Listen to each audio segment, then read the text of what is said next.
every single day I was writing, I am an AVP champion. I am an AVP champion. I am an AVP. And it's in this notebook and it's like, I've probably written it hundreds of times. So going into that third set, that's all I'm telling myself in the box. I'm an AVP champion. I'm an AVP. And because it kind of takes that pressure. I think that in that moment too was nice. I want to ask you about that. How do you create the best version of your confident self?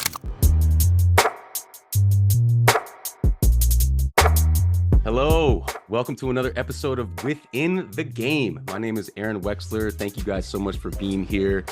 And, I'm just so excited to keep this podcast journey going. I took a little break, and so here we are. We're back at it.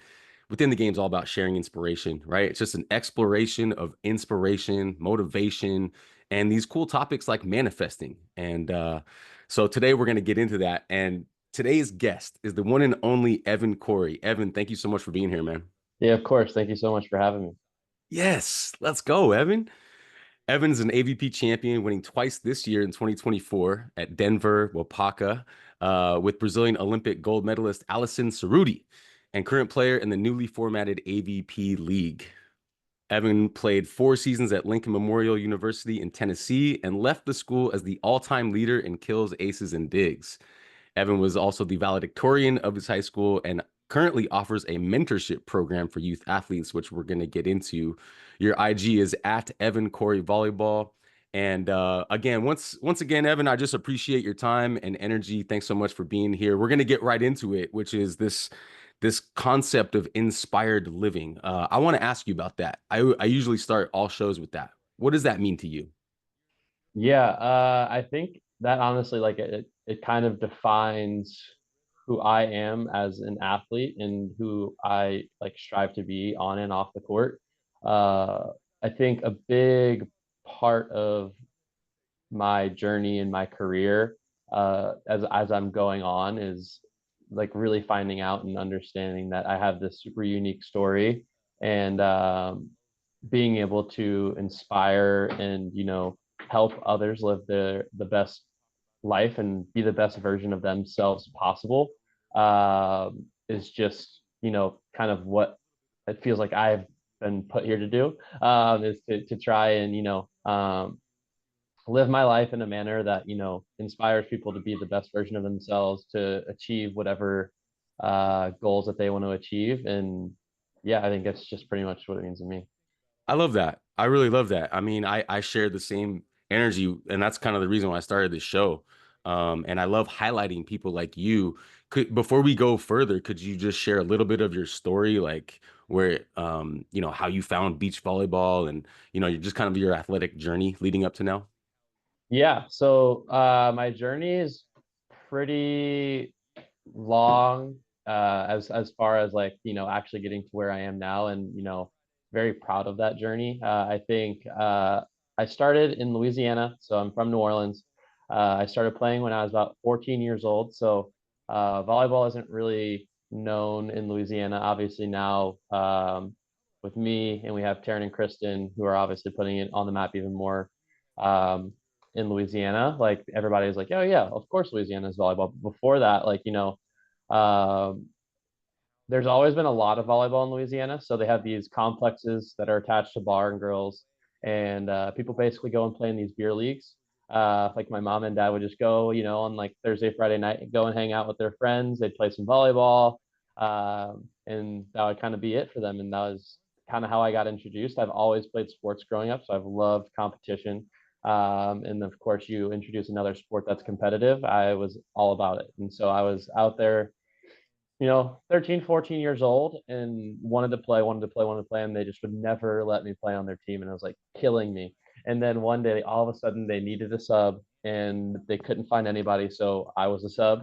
And that kind of just started the love for it. I kind of narrowed down sports here and there. And so at that point, I was down to pretty much just basketball as what I was competing in. So then it became basketball and volleyball. And then it soon became, all right, no, I'm getting rid of basketball after my sophomore year of high school, and was just fully focusing on volleyball. I started playing indoor when I was 16. Uh, there's a super small club that's starting to grow called the Bayou Boys out of Louisiana. And basically what happened was there was 8 guys that showed up, and the 8 guys were on the team, and we had to make it work as far as trying to do the best that we could. And we actually, from my 16s through the 18s year, we made it to the gold bracket at nationals 3 years in a row, which was pretty insane for what we were working with. And I became the first male volleyball player from Louisiana to ever get a scholarship for volleyball. So that was really cool.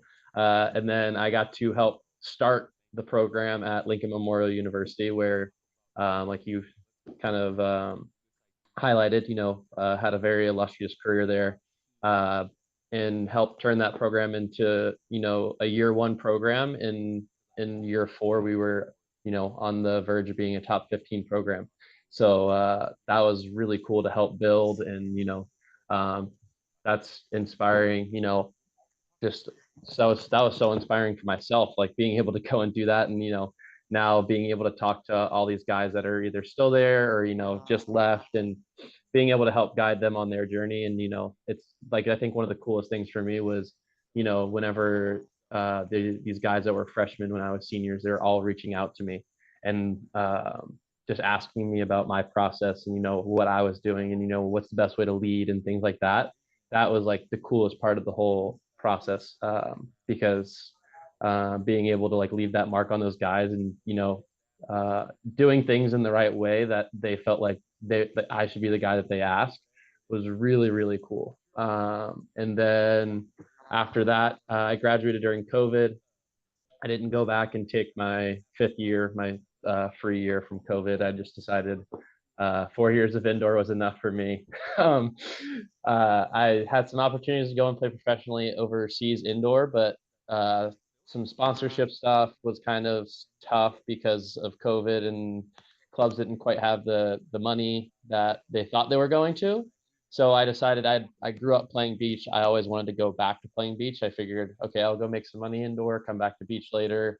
But it just ended up, I was like, okay, no, I can definitely, whatever that contract was, I know I can make that much money playing beach volleyball.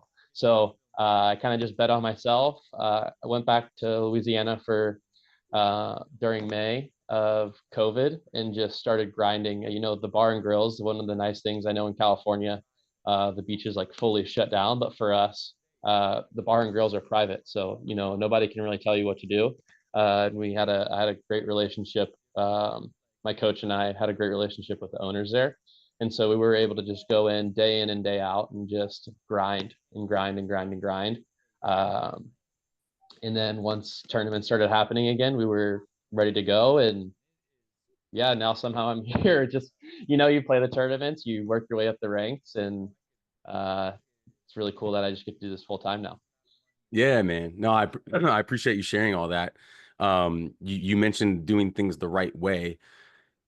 For me, I've introduced this idea of the inspired athlete. I wrote a book about that. And before I share like what I think that means to me, I would love to ask you about what you think that means. What is the concept of the inspired athlete mean? Yeah, I think, and like we talked, doing things the right way and things like that. And I think what set me apart, and what kind of got me to where I'm at now, from being somebody who's like, it's never been done in my area of the country, and it's never been done. Like I was the first independence team All-American. A lot of the things, it feels like it was like, okay, you're the first to do this. You're setting the bar. You're like leading the way. Um, and I think just tirelessly working towards whatever goal you set for yourself, and believing in that goal, were the two big things for me. Uh, I always believe that whatever I put my mind to, I could do it. And then um, you can believe in that, but if you don't put the work in to actually reach that, then there's no point in believing it, right? There's a lot of things that talk about dreams, and how dreams become reality, and figuring out how to turn those dreams and those goals into reality. I've always found is just through super hard work. uh, I've been diving deep into whatever subject it is, or like in this case, I feel like volleyball has so many sub subjects within it. Especially as a professional athlete, there's the mental side of the game. Obviously, there's the physical skills, there's your nutrition, there's the weight room. And so there's just so many things that kind of come into mind when, you know, mastering skills and mastering subjects. And just really did everything I could to find out and learn as much as I could about whatever subject I was trying to get better at the time. Yeah. Yeah. Heck yeah, man. That's awesome. I want to kind of lean into this idea of manifesting. And, you know, it's kind of a keyword now. You Mhm. hear that a lot these days, and it just kind of gets tossed around.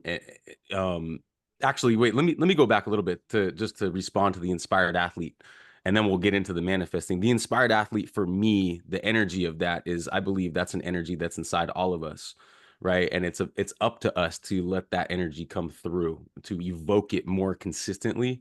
When I watched you play, you're obviously talented athletically, very explosive. You can jump great. You can change directions. You can do awesome things. But I kind of recognize that energy of the inspired athlete in you when I saw you when I saw you play at that Athletes Touch event. Shout out Athletes Touch, by the way. I'll leave a link. Any athlete out there who wants to network, check out Athletes Touch. It's really cool for networking. But yeah, so I just recognize that energy in you, and it's kind of like a, I don't know, it's like an unspoken, that's why I like talking about it, because it's like an unspoken energy where you're just like super fired up. You're super fired up and excited and passionate and tapping into like the next thing I want to talk about, which is this manifesting energy. So anyway, I wanted to share that because it was difficult for me to find that my whole career. Um, I think burnout plays a role, injuries play a role, FOPO, which is fear of other people's opinions, that plays a role. So now that I'm like on this side of my athletic career, I love just exploring this topic, right? Because I my intention is to help someone else out there who might be curious about that. The inspired athlete. Yeah, that sounds cool. I want to try to be that person, but how, right? So that's why I want to jump into manifesting, right? Because for me, manifesting is like setting an intention and allowing yourself to go for it, but also like being detached from outcome, right? Whatever happens, happens. I want to ask you about that because for an athlete, that's a little tricky because we're so focused on winning. I want to win. I want to win. I want to win, you know, but also like, how do you detach? So anyway, that's kind of a long little setup for like the question, which is like, what does manifesting mean to you? Yeah, I think that's kind of exactly what my career has been, is just, you know, uh, my my grandpa had this plaque in his house, and you know, it said he is two. There's two kind of things, you know, and one was shoot for the moon, and the worst you'll do is you'll land among the stars. And then the second one is, you know, if you go for gold, the worst you'll get is silver. And so I think those two things, like growing up, made me dare greatly. Uh, you know, I think even starting in high school, you know, you talked about being valedictorian. That was a lofty goal I set for myself. And I set it from my eighth grade year of high school. That's when we started taking high school classes, was in eighth grade. And so it was kind of like, even then it was competitive for me. Like even academics were competitive. I was like, okay, no, I'm going to get better grades than this person. I'm going to make sure that like I'm top of my class, and kind of even turn that into a competition. And then you kind of even take that further down the line. It just feels like I keep going and raising the bar, and I just kind of keep going. And there was actually a quote that I just saw this morning in some like reading I was doing, and it was like, what if it turns out better than you could have ever imagined? Because I think a lot of people, right, you talk about fear of other people's opinions and things like that, and a lot of the times when we think of that, it's like you're just so nervous and worried, like, oh my gosh, what if I fail? And that's how we think of things. But it's like, okay, but what about the other side of it? Like, what if, you know, we do more than, like, what if we like do the opposite of failing, and it's like we succeed like on another level that we didn't even know, or we didn't even think, right? So for me, I didn't even know or think, like I thought I could play college volleyball at the Division I level. So I held out. I didn't, accept any offers. I had like a D3s, NAIAs, and I was like, no, I know I can play at the highest level in college volleyball. And I held out until May of my senior year. And which is crazy for people. I mean, like going to college, like you're graduating high school and you have no clue what you're doing in 3 months, which, for most people, I mean, nowadays you have these girls going off and most like guys, you're committing June 15th of your sophomore year. And then like, that's it. All right, we're done. We know we're going to school. The next 2 years of high school are just to kind of finish. And so we can get through to college. But I had no clue until May of my senior year because I was, kind of manifesting that, I guess, in a little bit of a way, like, like you believe in yourself so much that I think whenever you have that belief in yourself, it's almost like a manifestation, right? Yeah. And so then, I get to college and I only had one school that offered me really that opportunity to play at that level. So my next manifestation or goal, I guess, that was like, and you know what? Like I know I can play at this level, and the only way I can prove to all those schools that told me no or that told me that I wasn't good enough is to be an All-American. And so the next 4 years of my life was like dedicated to like figuring out, okay, how can I become an All-American and how am I going to like work towards that goal? And man, like it was basically manifesting, okay, I'm going to be an All-American and I'm working towards that and working towards that. And, my junior year, I led the nation in points per set, kills per set, and aces per set. And I was like, okay, for sure, I am going to be an All American. Like, I'm number one in 3 different categories. Like, there's no way.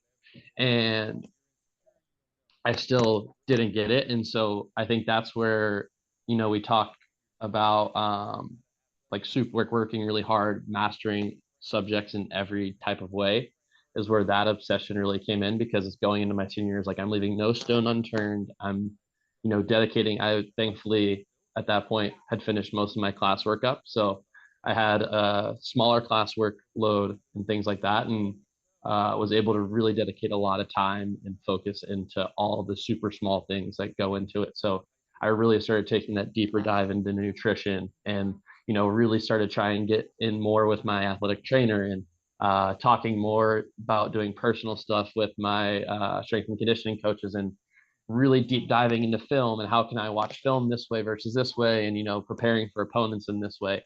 So I just like really took that deep dive in order to do that. And then we move on to like the professional side of things and like I could have never imagined my whole goal like when I started playing volleyball and I won my first open tournament, I was like, if I can qualify for an AVP main draw one day, that'd be the coolest thing ever. And that was like the biggest thinking that I had. Yeah. The AVP came to New Orleans twice, my junior and senior year of high school, and I was like, yeah, I want to qualify one day. That'd be so cool. And to like be a main draw, like full-time AVP player and then competing on the international scene, I don't even think I could have ever dreamed or imagined anything of that level. Like if I go back to like 14, 15-year-old Evan and I told myself that, like, there's no way I would have thought I would have been a professional athlete. Yeah. Hey everyone, thanks so much for being a fan of the show. I really appreciate your support. And if you'd like to further support the podcast, please grab a copy of my book, The Inspired Athlete. The Inspired Athlete is all about my personal growth journey, my athletic journey, my spiritual journey, all combined into one. And really the idea is that the energy of the inspired athlete is within us all, and it's up to us to evoke that. And whether you consider yourself an athlete or a competitor or not, it's my belief that the energy of the inspired athlete is within us. Even if you just decide to take a deep breath and just move your body, that's the inspired athlete.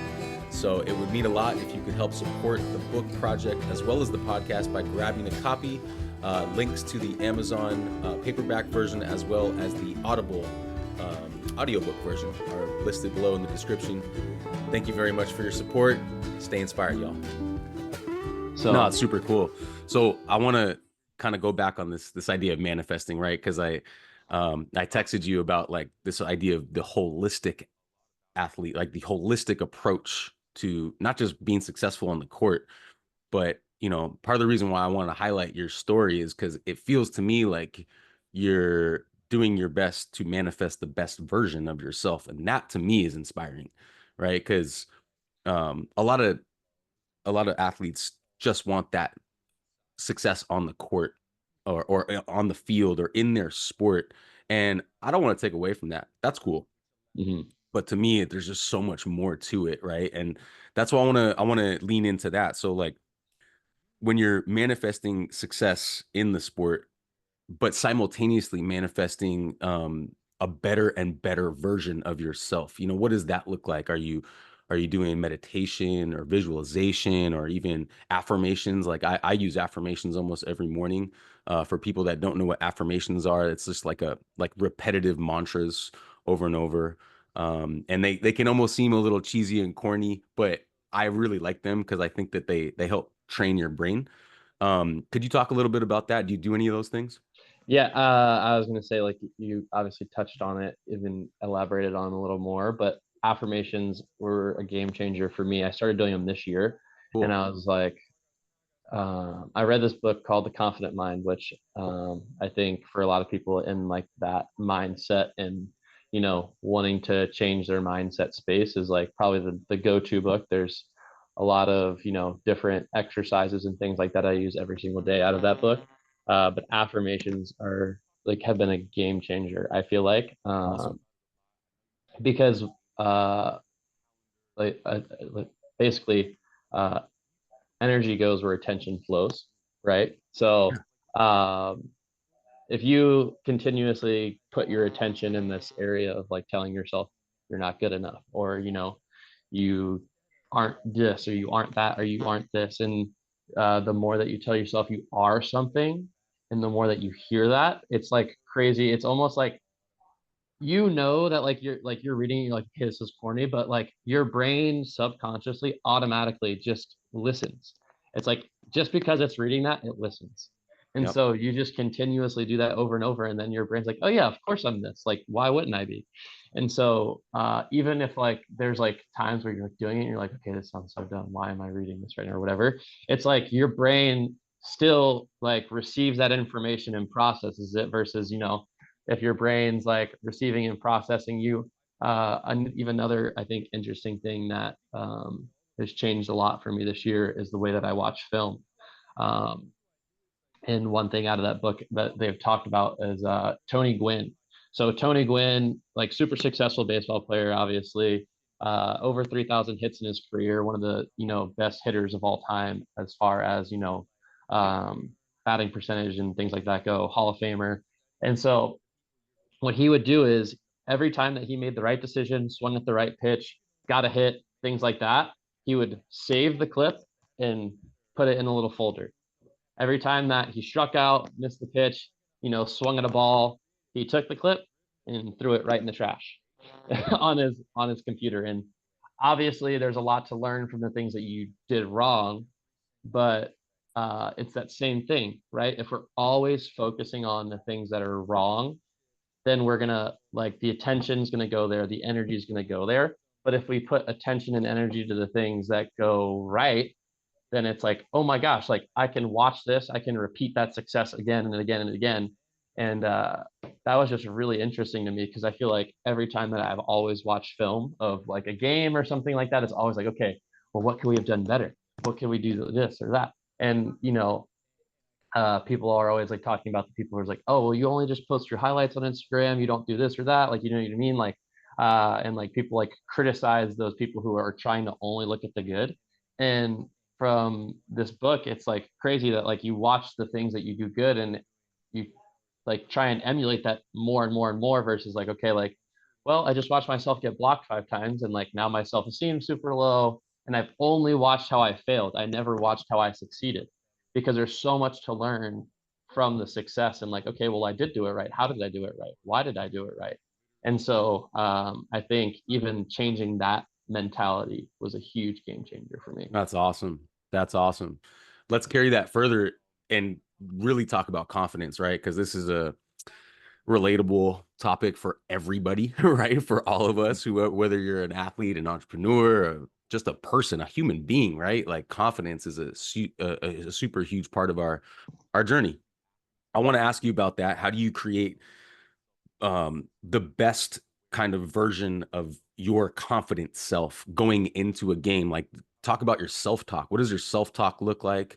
And even in the middle of a game, right? This whole show within the game, right? Like Mhm. within the game, what's happening with your self-talk to increase your confidence? Yeah, I think there's a lot of like, I think there's always times, I've talked with my sports psych about it. It's impossible to always be 100% confident. It's just not possible. There's going to be times where you're fluctuating in that confidence. Sometimes you're going to feel like on top of the world, and sometimes you're going to feel like you couldn't side out against two 90-year-olds. So, how do you kind of, in the moments where you feel like you're unstoppable, how do you stay there as long as possible? And then how, when you're feeling like as small as a mouse, how do you get out of that as fast as possible? And I think a really good application was the Denver final this year. We're playing the Taylors. I'd never beaten them together as a team. I played them last year in 2023, and I think I was like 0-4 or 0-5 against them. It was like ridiculous. They had my number and had me kind of figured out, and we win the first set. We barely lose the second set. We kind of give it away at the end of the second. And so going into the third, that confidence like piece of like, oh, can I really beat them? Is that like it starts creeping in, right? And so uh for me, what I do is I kind of lean back on those affirmations. And for me, I have a list on my phone that I just keep adding to, but I have five that I do every single day. And Could you share uh some of them? If is that okay? Yeah, yeah. So, and I think this is it applies really well. So going into that third set, at that point, every single day I was writing, "I am an AVP champion. I am an AVP champion. I am an AVP." And I mean, it's in this notebook, and it's like I've probably written it hundreds of times. Wow. So going into that third set, that's all I'm telling myself in the box. I'm an AVP champion. I'm an AVP, and like you know, because it kind of takes that pressure. I think that in that moment too was nice because it wasn't like I can beat the Taylors. It was like, no, the other side doesn't matter. It's only about me and what I can control and what I can do, like I can do to control the situation. Yeah. Versus like externally thinking about whatever pressure. It kind of brings it back in and within myself and what I can do versus what, anybody else is doing. And then we are up 14-13. We have match point. I've been getting served the whole game. I know for a fact I'm getting the next serve. And one of my other ones is I pass dimes on every serve coming my way. And so, Taylor Sanders lined up right in front of me, line to line, like, all right, you're getting this. And so I'm like, okay, I know it's coming my way. I know it's going to be a good, tough serve. How am I just going to, like, I just need to pass the ball. And so, like, that's all that's running through my head the entire time. And so just, I pass dimes on every serve. I pass and just like for that 15 seconds or whatever in between points of the whistle and things like that. That's all that was going through my head. And yeah. That's awesome, dude. That's so cool. Um, it reminds me of flow. Were you in the flow? And before you answer, um, I've been really curious about this concept of flow because it's relatable not just in sport, right? Like my whole this again, like this whole thing is like I want this to be relatable to anybody, not just an athlete or someone. I mean personally, I think the inspired athletes within all of us, whether we consider ourselves athletes or not. So knowing that, is it possible to practice flow? Or do you just find yourself there? Can you think back to that story that you just shared? Were you in the flow then?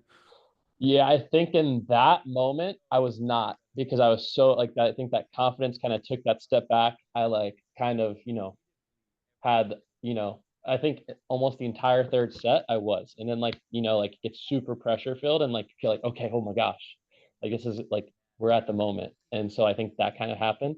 There was definitely like a large part of that third set where I remember I'm like making like some plays and I'm like, okay, yeah, like I'm just feeling it. And I know when I'm in the flow state, like there's like a different walk, there's a different swagger about me, and like I can just feel like that. And um and you're just kind of like not even thinking in that moment. Like I'm not thinking at all usually. Like I'm not thinking those things of like, okay, like I pass well every time.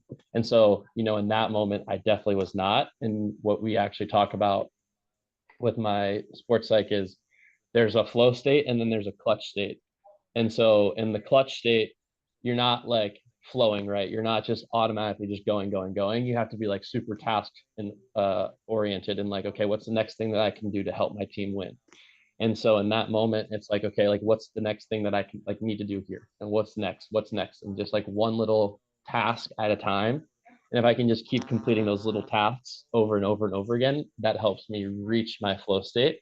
And so if I can stay like neutral focused in the clutch state versus those negative things where those negative thoughts creep in, if you can just be at least neutral and like try and stay positive towards yourself, um, that's where like you see your most success and then can get back into that flow state. Thank you to new sponsor of the show, StretchLyfe, located in Manhattan Beach, California. StretchLyfe offers assisted stretching for anyone who wants to enhance their flexibility practice. And if you're like me, muscle tightness is something I deal with on a daily basis, whether I'm in the gym training or out on the beach playing beach volleyball or even sitting here doing this podcast.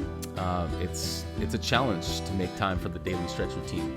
And so I've been working with Amir over the last couple months over at StretchLyfe, and I can tell a big difference in the way I feel. I have more range of motion, I have more energy, more muscle control, and just overall less pain.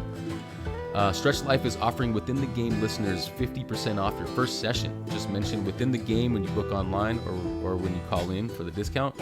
And also, if you do not have access to the StretchLyfe studio, but you still want to learn more about how to enhance your flexibility practice, Amir is offering a free 20-minute phone call where he can share specific stretches and other specific tools that can help you. So visit StretchLyfe.com, that's StretchLyfe spelled with a Y, to book your first session, and hope you enjoy the rest of the show. Man, I love that clutch state and flow state. Thank you for sharing that. That's awesome. Yeah. Let's lean into that more now, because a big part of, in my opinion, a big part of manifesting or holistic manifesting, right, is emotional intelligence and emotional regulation. How do you manage your emotions, both in clutch state and flow state and outside of the game? Yeah, I think in the game, right, there's moments where like you can feel like the emotion or like that was a big point. You just did something really cool. You just like had a super long rally that you finished off. You made a crazy dig. You had a crazy swing. You can feel like, I don't know, the more that I'm playing now, the more that I can feel like when I was like that point that we won, it might have just been a simple side out. Like we just passed the ball, set, attack, and that was it. But like, I would say like, okay, I'm like, we're on the bad side and we're up 18-16 getting served. If they switch 17-18, it's a whole different ball game. But if we go up to the good side 19-16 and like we're able to fight off this side out, like that was a huge point. So like there's times where like I like can feel that moment. And I even remember there was one in Manhattan. We're playing against Try and Ryan. And it was this exact situation. I literally just sided out for a ball and I could feel that we went up 19-16 and we were going to the side where I felt like they weren't serving as well against us, because obviously in Manhattan it's side wind, so it's not like a really true good side, bad side, but they weren't serving as well from the other side. And so I was like, going up 19-16 there was huge. And like I just remember like the emotion I let out after that point was so big. Because I could just feel it in that moment and letting myself feel those emotions. Um, but I think you have to let yourself feel the emotion and then also kind of come back down a little bit, right? So, I used to play with super, super big energy all of the time. And then that's when you have that big dip down in energy. And it's like, okay, I'm reaching like that 11 out of 10 right now. Let's bring it, to a 9. Okay. After the point, take that deep breath. You're still elevated, but okay, take the deep breath. You still have to kind of, get back to what you're going to next and then keep going. Because what I used to do is I'd feel it. And then I'm like rushing to go back and serve. I'm trying to do things as fast as I can. And then it's like, okay, well, you just missed 2 serves in a row. And now we're not in that state anymore. We're not earning any more points. And the other team's exactly where they want us. So, kind of understanding how to, let your emotion, like let you have the emotion, but also still be able to control it. I think it's really, really tough to do, and really tough to find that balance. But it's just something I think over and over, like the more that you do it, the more you understand, okay, like, yeah, this was too much. Okay, this time, why didn't I, go and let that emotion out? That was really good. And then you try and play stoic versus, this and that. And I think understanding as a player who, like, where you play your best is also important. Like I know for myself, like letting that emotion out is good, and playing emotional, passionate, like that's where I play my best. So Yeah. Yeah. just finding that balance, I think, is the sweet spot. Yeah, finding that balance. I mean, it's so cool to hear that you have a sports psych. I was hoping you could just share a little bit more about that because a lot of athletes out there, specifically youth athletes, they don't have that, right? And you're talking about finding that balance. We all have to find that balance for ourselves, but a sports psych can really expedite finding that balance, right? Getting you to that clutch state that you mentioned, the flow state that you mentioned, and just overall being like happy with your journey, right? Like I think a sports site can really help with that. Can you share anything else that has been helpful with your sports psych? Yeah, so I hadn't really done much sports psych work until after college, so it's still pretty new to me as well. So it's like awesome getting to, like, still get into all this stuff that's probably super simple. And you know for as far as like that kind of stuff goes, if you want to get like super deep into it, I'm sure I'm not there yet. But just having somebody to talk to, I think, talk through the emotions of the game, right? Like you can recall in a game, like, oh my gosh, I had this part and then this part, and then I got super frustrated at myself here, but then at this point I was really happy. And being able to talk through those things. And I think the biggest thing it does is it takes those quick moments of like 5 to 10 seconds of feeling all those different things. And now the sports psych lets you elongate that moment and really figure out, like really figure out what the sweet spot is. They do a really good job of, okay, like, well, in this moment you felt this, but in this moment you felt this. What was the difference between these two? Uh, you know, when you're playing your best, you feel this. Whenever you need help, whenever you're in that rut, like what is something that you can tell yourself, or what is there something like you can tell your like your partner can tell you, or all these different things. What is there something that you can tell your partner that's going to help them whenever they're struggling? There's so much more within that, I think, that people don't really get. And uh, yeah, it's just super fascinating. The human brain is fascinating, especially when you get it in like a team uh, aspect. I think that's where I'm kind of starting to gear towards now, is like I feel like I've really got a control of who I am as a player. And so now it's like, okay, now that I know who I am, we used a good analogy the other day of you can't really help too much stuff at one time. And so whenever we're on the court, there's two people, those two people both need help. And then there's the team, and the team needs help. And as an athlete, like you can only focus on like two things really and helping at that time. And because three is just too much to juggle, too much to handle. So you need to always help yourself, and you always need to help your team. And because you can't help all three at the same time.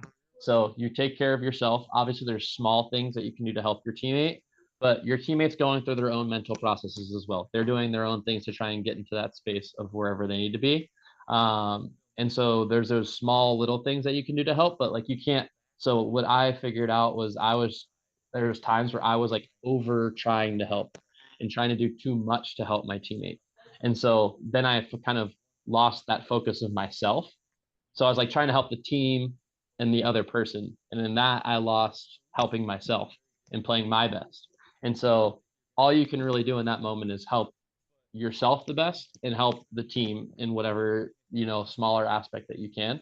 And kind of, I guess, have that trust in your partner that they're going through their process the right way and helping themselves. And you can carry more a little of helping the team in that load, and they can kind of focus on the one task of helping themselves versus, trying to carry the load of all three, or, things like that. Man, that's gold, bro. I appreciate you sharing that because that just simplifies like the athlete's task, right? Like that's so cool. I appreciate that. I think this is a good time to ask you about your teammate, your current teammate, Alison Cerutti, the Brazilian Olympic champion.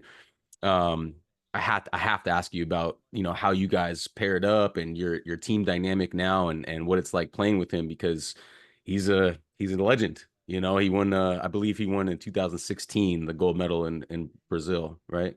Yeah, Yeah. three-time Olympian, gold and a Yeah. silver, absolute legend of the game. Right. So such an honor. Like, and for people who don't know international volleyball, it'd be like the equivalent of like Phil Dahlhauser here, or he's probably even like the stature of like a Carrie and Misty, probably Yeah. internationally. I don't think Phil's off from that either, far from that either. But just such a storied figure of the game, and super blessed to have gotten the opportunity to play with him this year. He last the end of last year, he was talking with his coach, and he goes, Pompilio, the blue nose, the one with the blue nose, I want to play with him. And I was like, wait. And then so I was practicing a little bit with Pompilio towards the end of the year. I was working with one of his other athletes I was playing a tournament with, and Pompilio asked me what my plans were for this upcoming year for 2024, and I was like, as right now, I don't have any. And so he asked, and I was like, yeah, like what? Like, is this real right now? Like, yeah, of course, I want to play with like one of the top 10 players of all time. So why wouldn't I? So that was really cool to just get that honor of playing with him this year. As far as team dynamics, I think one of the interesting parts was learning how to communicate with somebody whose English isn't like great.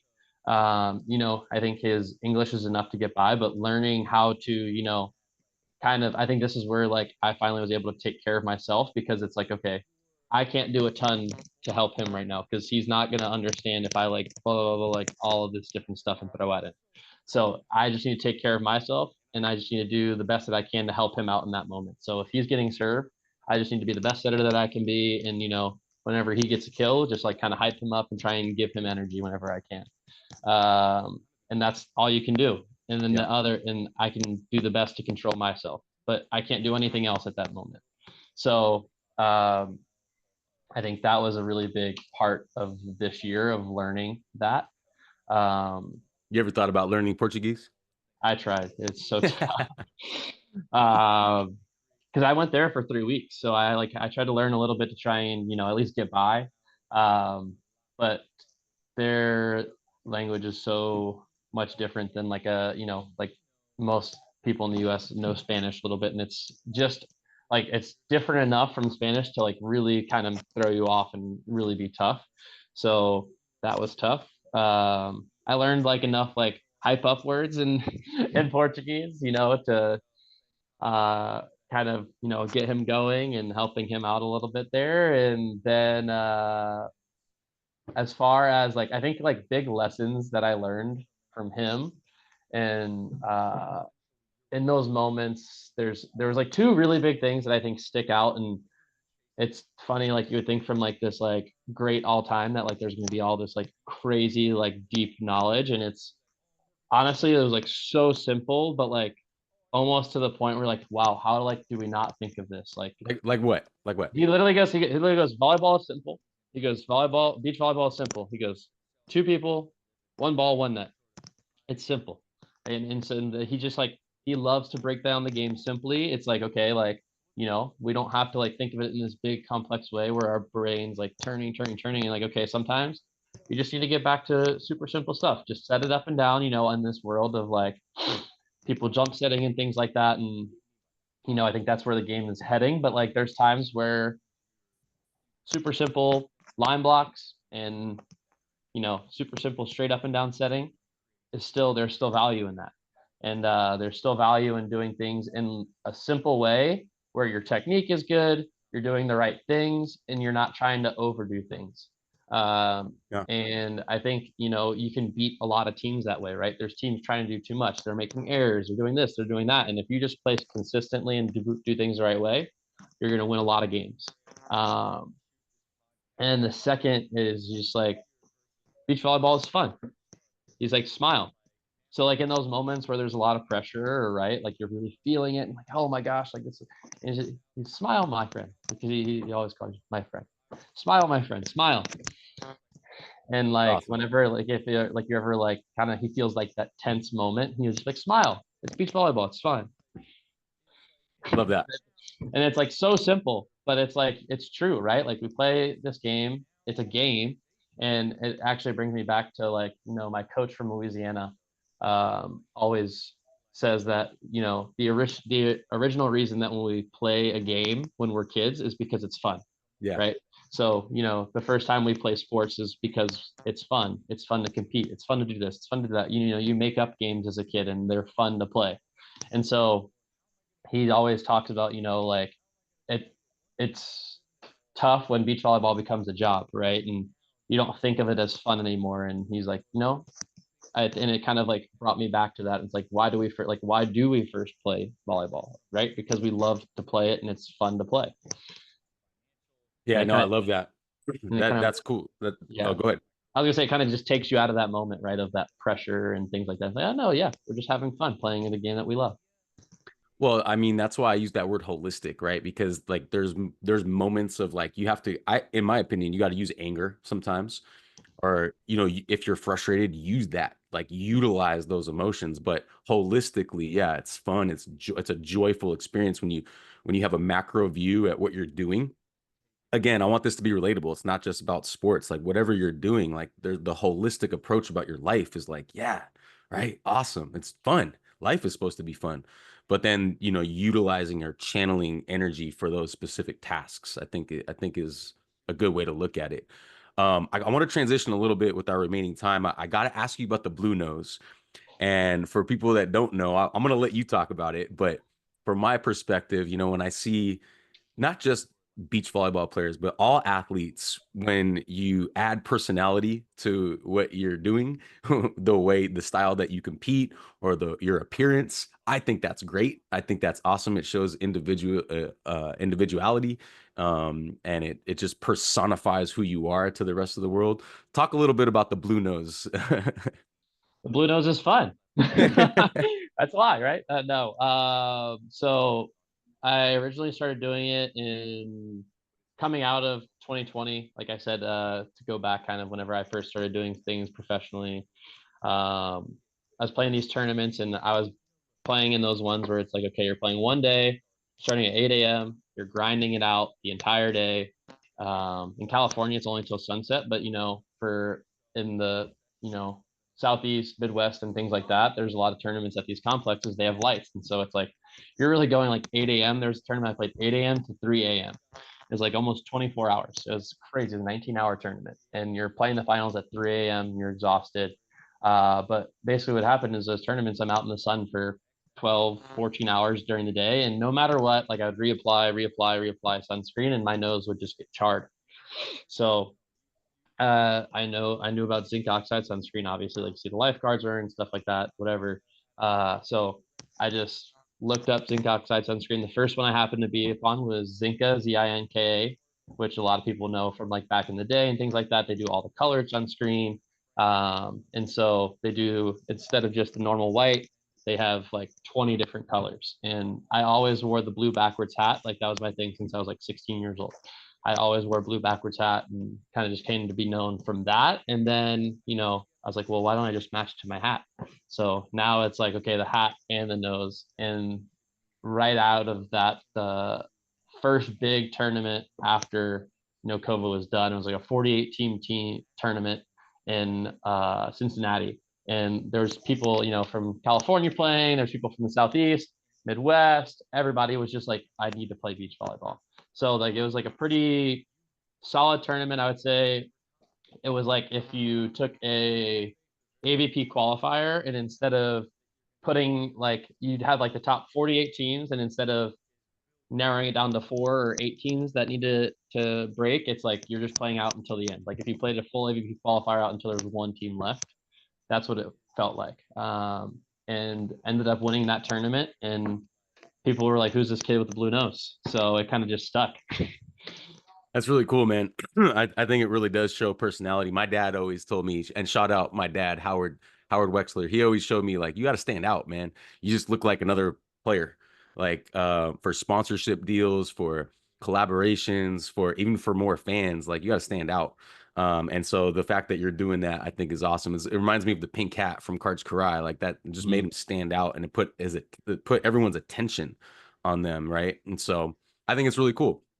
I got to ask you about the AVP League, man. Like, share some thoughts about this new format, and could you break it down for some people that are like, "What do you mean? What is AVP League?" Yeah. So the league basically is they've taken 8 teams, top 8 teams based off of finishes from the 2024 year, uh, and kind of created this city model of I would basically explain it as any other sport, basically, right? The NFL, the MLB, NBA, they all have franchises, and the franchises are based in the city. And I think we're essentially trying to get to that same model where you have owners that are investing in these teams, paying these teams out, and we have always worked on a prize money basis, right? And so I think they're trying to get it to where we're on a salary basis, which for us sounds great because stability and not having to worry about if I win this game or if I don't win this game as much, and creating that stability, and we can more focus on creating a really good product versus like only focusing on winning, right? If I'm able to go and interact with the fans a little bit more and feel a little less of that pressure in that moment of like, oh my gosh, if I don't win this game, I'm not gonna pay my rent this month or whatever it may be, because that happens for a lot of beach volleyball players. I think you're able to create this better product. You're able to get like the Troy Fields of the world, even me, like, these people that are get the crowd involved and interact. Obviously, we're still going to compete to our highest ability because we still are compete. We want to win. But we're able to do it in a more fun way that's, more interactive for fans. I think will be good for the product in general. Um, we'll see. Only time will tell. I think beach volleyball fans that are like deep rooted fans are very hesitant to change. So I think that's going to be the tough part is getting that to change, like getting the way, like viewing beach volleyball in a different way, right? So I think a lot of people are used to coming down to the beach, watching it for free, doing this or that. And um, I think I want to use it as a challenge almost to like challenge fans to actually, put their money where their mouth is. And now the fact that like they're getting a chance to go out and pay money to support the athletes that they love to watch, actually go and do it. Because, forever they've gotten the ability to do it for free. And basically, if this doesn't succeed, like we might not see another model for another 5 to 10 years, and you're going to lose out on a lot of talented beach volleyball players. So, support the sport that you love. And, if you really think it's like as great of a sport as you say it is, and like you love watching it more than the NBA and the MLB, then like everybody else pays. Why wouldn't you? Yeah. Yeah. No, Um, that's well said. Yeah. Are there any changes that you'd like to see that you want to vocalize here now, or anything that you think? I have a long list, but I'm a super fan. I want it to succeed. I want to, yeah, I want it to like be big. But are there anything, without being like critical of it, obviously, but like anything yeah, that sticks out? yeah, I think from like a standpoint of understanding the fans, understanding the AVP, like the AVP wants to be able to sell tickets and do all these things, right? And kind of that's a big portion of being able to succeed in sports is ticket sales. And I understand that, but I think the AVP right now, as of I understand, is like $50 a day to go and watch, which I think is a great goal to have. But I think in order to convert people from the free model to the paid model, I think like making it a little more accessible and like, okay, you know, 2,000 people at $20 is better than 500 people at $50. You know what I mean? Sure. Like just changing, okay, let's meet halfway with the fans in this first year and in this transition period. And then we can continue to grow, right? Like the NBA didn't start at $200 a ticket or whatever it is. You know what I mean? Like Yeah. to go and watch the Lakers before they were the Lake Show, like before like that whole thing happened, it was super cheap to go and watch the Lakers, but then they became this big spectacle. The buses did such a good job of like creating this entire show around the Lakers and bringing acts in, and they got the whole cheer. I mean, the show that they created on that was actually really good on HBO. But like they created this like experience that people wanted to be a part of. Sure. And they had to start at super low prices. You can go and look. Mark Cuban did the same thing with the Mavericks. Mark Yeah. Cuban just did super cheap ticket sales, but he created these experiences that people were like, you need to come to the Mavericks game. Yeah. Like he didn't care. He just wanted people in the door so that next time that they came in, they're like, okay, yeah, now I'll pay whatever. I'll pay double the price of whatever it was because it was so freaking fun. Yeah. And so I think that would be probably my one critique would be like creating that show that people want to come watch. I think we have a good product and like, okay, just get people in the door and then you can worry about the price later. Yeah. No, I think that's well said. I would also encourage players to take more ownership on their Instagrams and just like share more about the whole experience from the player's standpoint, right? I think that'll help with some engagement. And regardless of all these ideas, I'm proud of the AVP for trying something, right? For going like I'm an entrepreneur, right? And that's what you do as an entrepreneur. You go for something and then you kind of figure it out as you go. So let's go, AVP. Come on, AVP. Let's go. With our remaining time, Evan, I got to ask you about Travis Mayweather, um, a colleague of mine, another podcaster that he and Try run, Sandcast. Shout out to both you guys, man, Travis and Try, and anyone listening, go check out Sandcast, great beach volleyball podcast. But I believe he coached you for a little bit, right? Yeah. So this year, whenever, Alison was in Brazil or anything like that, like preseason stuff like that, he coached me this year. Great experience. I think I've known Travis for about 10 years probably now. So he moved up to California 9 years ago, actually probably like 12, 13 years, basically the entire time I've played beach volleyball. So he's seen like my journey from, little young pup to full professional now. So it's been really cool that somebody that's been able to see that full journey, somebody who's involved in the volleyball community. But this year he kind of took a step back from playing, and I think Travis has been exposed to so many different styles of coaching. He's obviously has a creative mind, being a writer, and everything he's created with the Sandcast. Like he's done such a good job with all of that, and just a very good creator and things like that, and very good learner, and just always wanting to learn and read new things. So I kind of took that opportunity as somebody who kind of understood me as a person, somebody that I was like knew that wasn't like the same old coach that was going to go and do the same old things that they're comfortable with. Travis is going to push his own envelope and like, okay, he's trying to develop his style. He's going to try and figure out what he wants to do. So he's going to go and try these different things and really push the envelope on what we can do as a like as an individual athlete. And so it was really cool. And I just Travis, he's good vibes all the time. Anybody that's ever watched the podcast, like there's that dude never has a sad look on his face. He's always smiling. He's always in a good mood. So worst comes to worst, I have somebody who's able to input some volleyballs for me and bring really good vibes to a practice. That was like, okay, what's like you talk about what's the worst? That was the worst thing that was going to happen, but it ended up being so much better. There's a reason that he got that new job at Florida State as an assistant. He's an incredible coach. I think he does a really good job of understanding people and understanding how to get the best out of people. And he's somebody that's not afraid to change the way that he does things if it works for someone else. I think there's a lot of coaches out there that aren't willing to change their style or their ways because of just who they are. They're like, well, this is what I coach. This is how I coach. And if you don't like it, then you can go.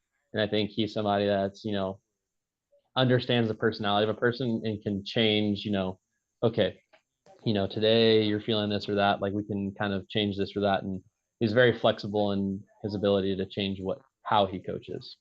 Yeah, man. Talk about a holistic approach. And I believe in this moment, he's actually driving across the country right now on his Today is move. day one. Yeah, today is day Yeah. one of the move. So he's Um, middle yeah. of a So I 3 day actually journey. competed against him, and then I competed with him, and he's awesome. And so I actually reached out to him about you, and I asked for a quote. So I'm just gonna read you the quote that he said about you. So Travis Mayweather said, I'd say that Evan is probably one of the most physically gifted people I know, which isn't super rare out in Hermosa, but where he separates himself is that he is one of the most mentally gifted and driven people.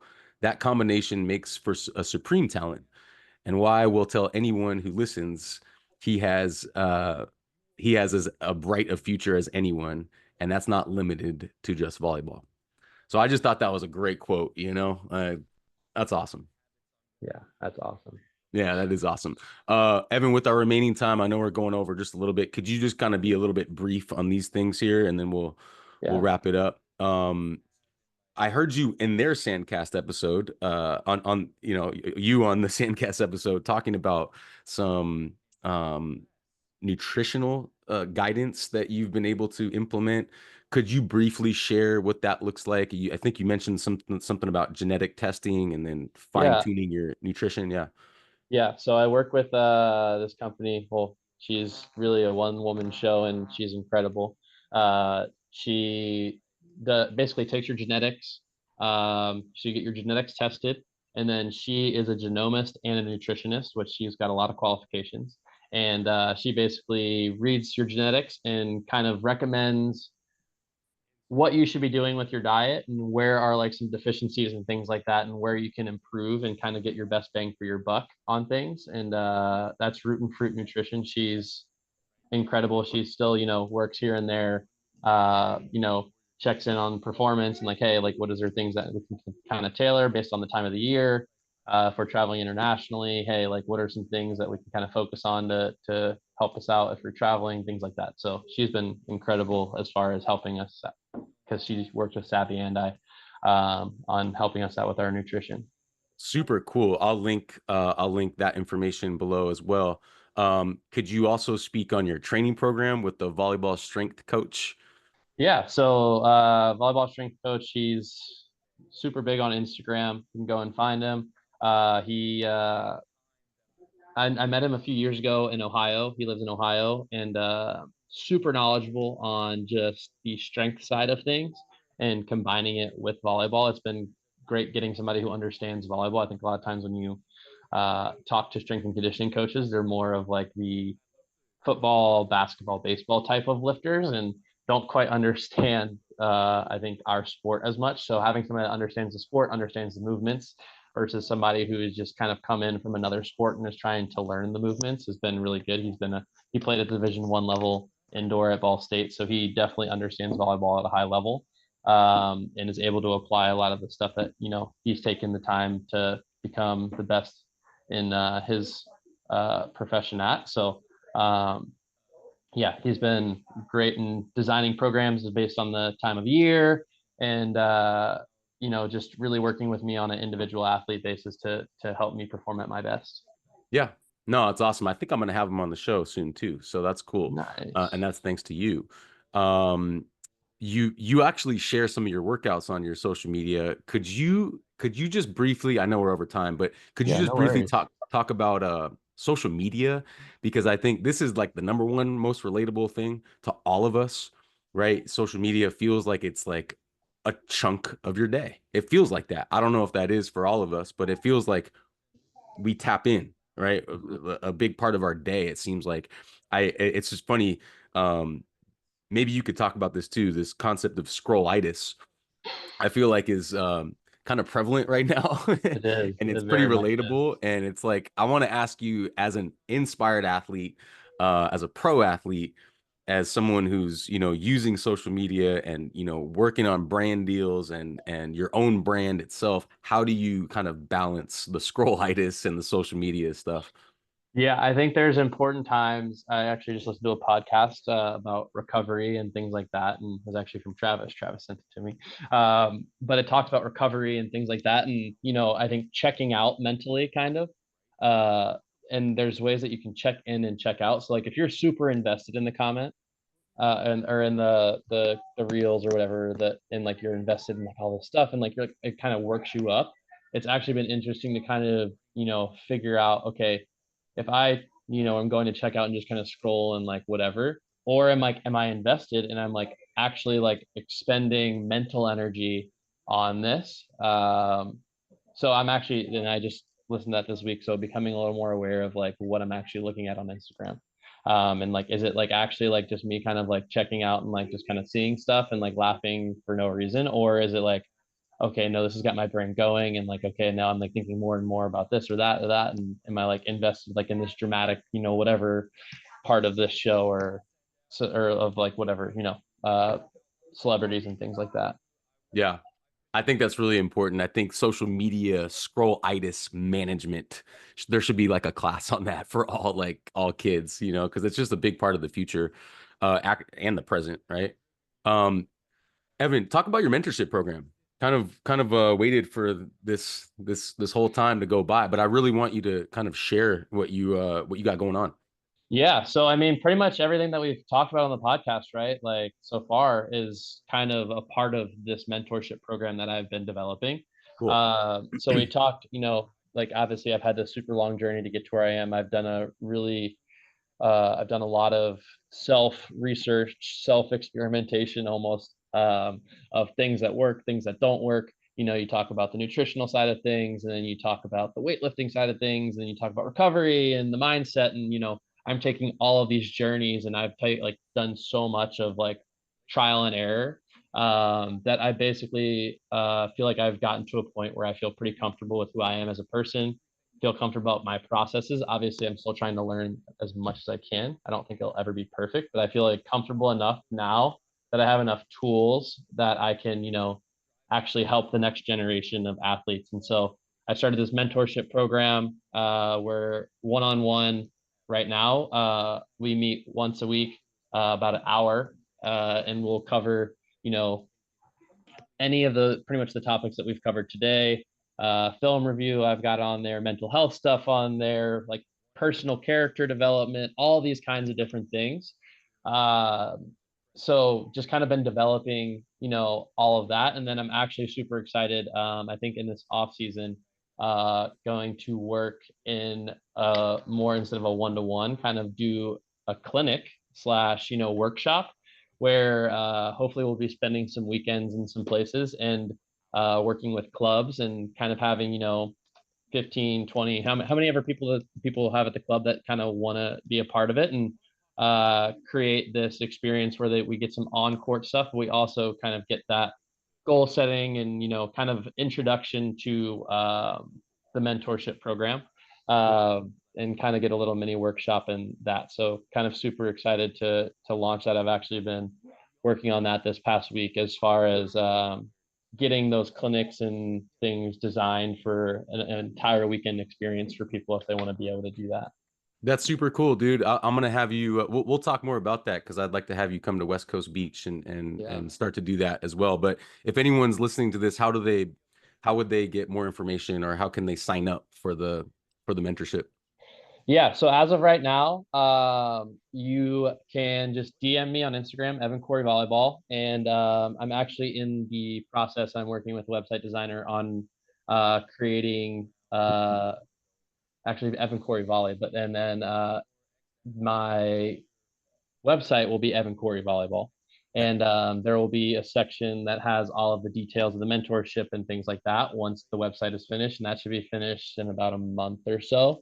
And that'll kind of include everything about me, kind of include a little bit about my story, stuff for sponsorships, and, who I'm sponsored by. If you want to go, check out Greg, if you want to go and check out Sarah with Root and Fruit Nutrition, you'll be able to, kind of go and get easy access to who I'm using for my team, easy access, to who my sponsors are, what I use, things like that. Awesome, dude. I'm gonna link all that stuff. Last question, Evan, and I'm gonna let you go. Fulfillment. What does fulfillment mean to you, man? Yeah, I think it's honestly like what I'm doing right now, right? Being able to go make a difference in people's lives. I think going and chasing my dreams, like I'm fulfilling myself, right? And, helping myself out and fulfilling the things that I want to go after. But at the same time, I'm, able to go out and, like I said, with the mentorship program, going and working with kids or whoever, maybe one-on-one every week. It's been so awesome. Like, there's nothing more fulfilling than I hop on this call and like the kid has like this giant grin on their face and they're like, "You're never gonna believe what happened this week. All this stuff we've been talking about has been working so well," and you're just like, "This is so like what else is better?" Yep. That's awesome, dude. I appreciate that so much. Hey, Evan, man, this was awesome, dude. Thank you so much for coming on. You shared so much. Make sure everyone, you guys go follow Evan at Evan Cory Volley on Instagram. And yeah, man, I'm excited for what's to come, man. Yeah, thank you so much for having me on here. Yeah, no worries. Don't go anywhere. For everyone else, appreciate you guys. Stay inspired, y'all.